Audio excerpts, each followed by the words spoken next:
साथीहरु स्वागत छ तपाईहरुलाई। फेरि पनि चुनाव आइसकेको छ।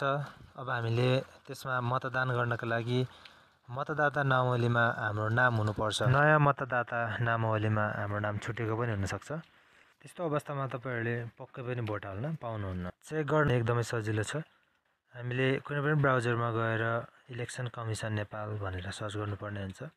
पहिलो वेबसाइटमा क्लिक गरेर हामीले निर्वाचन आयोगको वेबसाइट भित्र जान सक्छौं।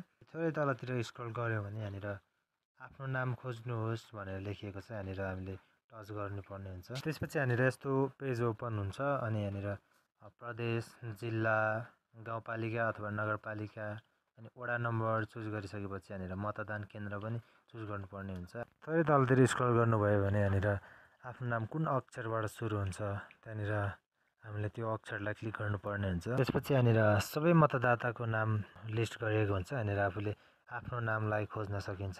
आफ्नो नाम भेटिसकेपछि हामीले राइट साइडमा स्लाइड गर्यो भने यहाँनिर आफ्नो आमा बुवाको नाम पनि लेखिएको हुन्छ।